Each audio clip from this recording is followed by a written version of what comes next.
Hello guys, we just arrived to the former capital of Yugoslavia, Beograd, which is today's capital of Serbia.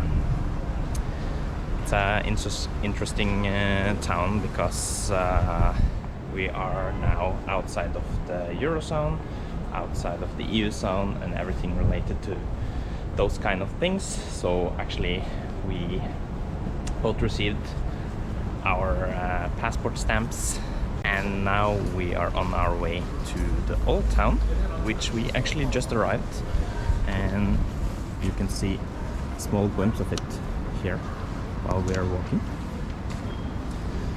This town here, or the city of Beograd, my first impression reminds very much of Zagreb. So one thing when you are in Beograd, you should definitely visit this bookstore here, where you actually can buy books in English. So we just bought a few stuff here.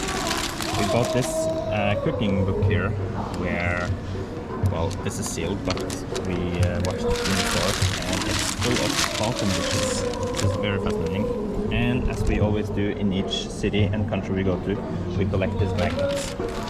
So this bookstore there, very fascinating, because they sell a lot of books in English about Balkan history, Serbian history, you name it. And of course the great king himself, Nikola Tesla, the important physicist who intervened with electricity for the first time. See, Nikola Tesla is there pictured, and I'm gonna show you guys now just how it looks like. So as you can see here you have the king himself with the famous formula he invented when he intervened with electricity. And even the airport here in Belgrade is called Nikola Tesla's famous airport, basically Nikola Tesla Airport. Baroque Olmegdan Park, which is the park where you have to go through in order to get to one of those landmarks, the Belgrade Castle. And you have all these stores here selling magnets. And also, if you look over there, Vladimir Putin is on the t-shirt there even. This Soviet Vyshyvanka hat.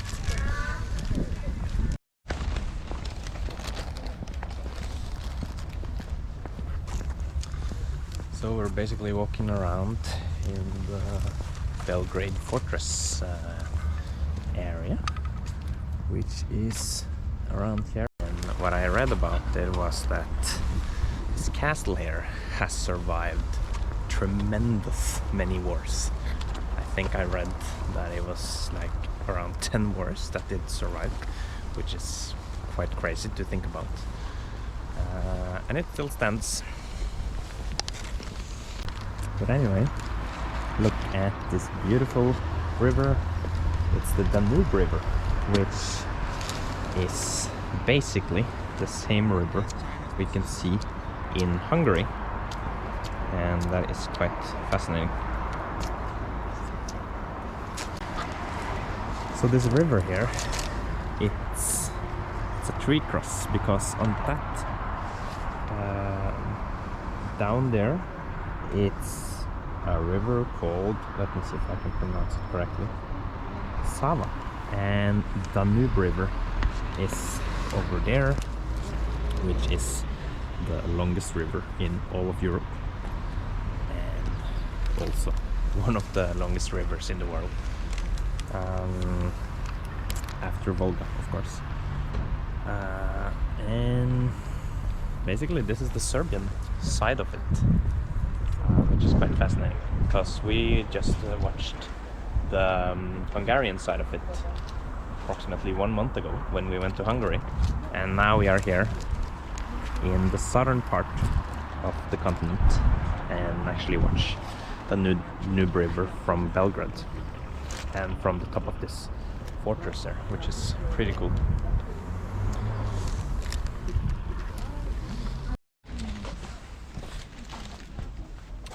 So as I told you, this fortress here has survived tremendous wars all the way back to the 90s when the big Yugoslav wars happened. So basically, just to explain you guys shortly about Yugoslavia.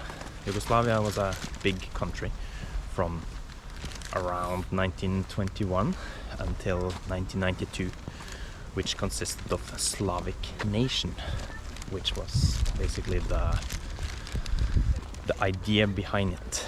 And their leader was a guy named Joseph Tito, which at the time when he became leader after World War II was quite a successful leader, and he wanted to reunite all the southern Slavic countries into one big nation.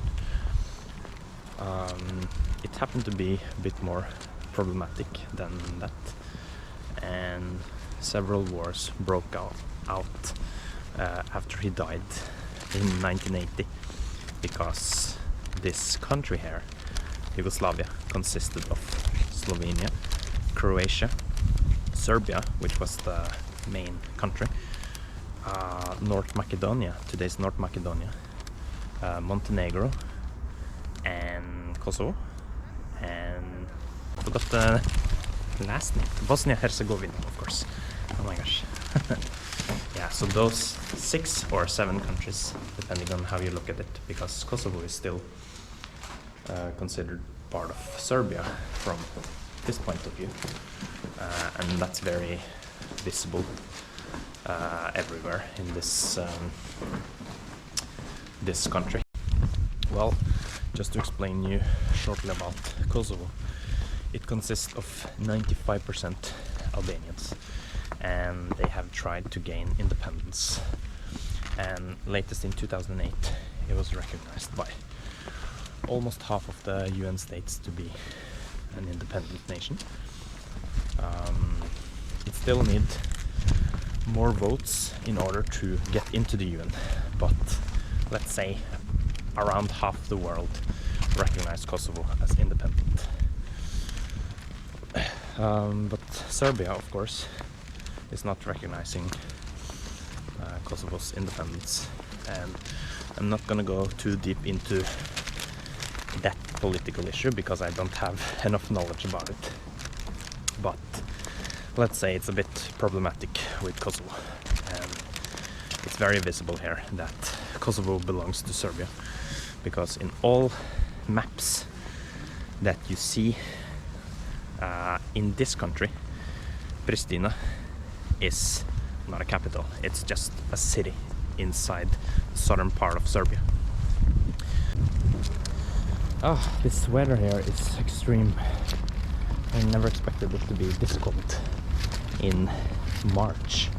It's even snow here. Like, yeah, now it's no snow, but it was snow like a minute ago. And that is quite abnormal, I would say.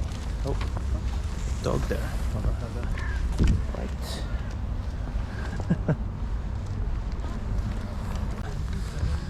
We bought a SIM card yesterday. It costed around €5 for a prepaid SIM card with 50 gigabytes of data memory. You can call abroad, I think, almost unlimited, which is pretty much, we're just staying here for 5 days, but we definitely have enough data. We can actually stream 4G in the evening time. We don't need to be dependent on Wi-Fi at all, and we still won't be able to use up 50 gigabytes of memory. It's pretty cheap here. If you compare to West or North European price, it's a luxury. Like, for example, a week ago, we arrived back in Norway, and we bought a prepaid card there, which costed €8 for 75 megabytes of memory.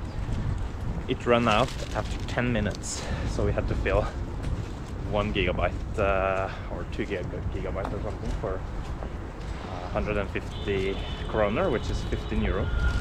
crazy compared to the price in this part of the world. So do buy a prepaid SIM card, because if you're traveling from a Eurozone, from basically wherever outside of the Balkans, you will need a SIM card here, because your Euro card, I'm talking about the SIM card, won't work here without extra cost.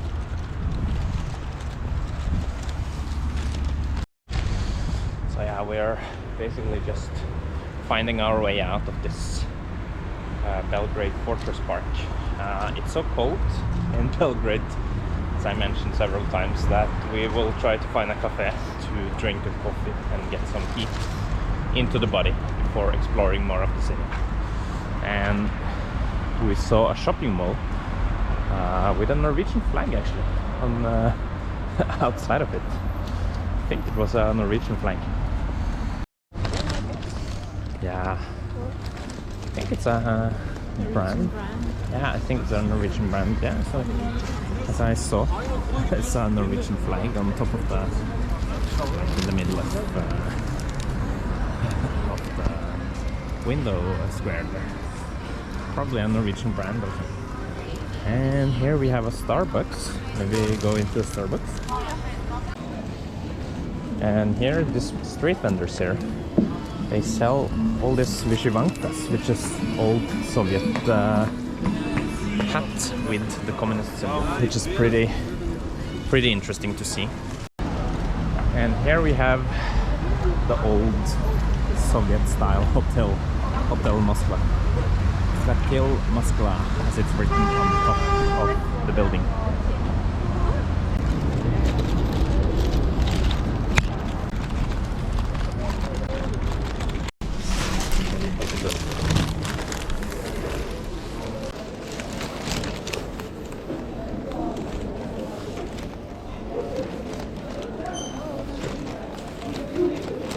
That's true, actually.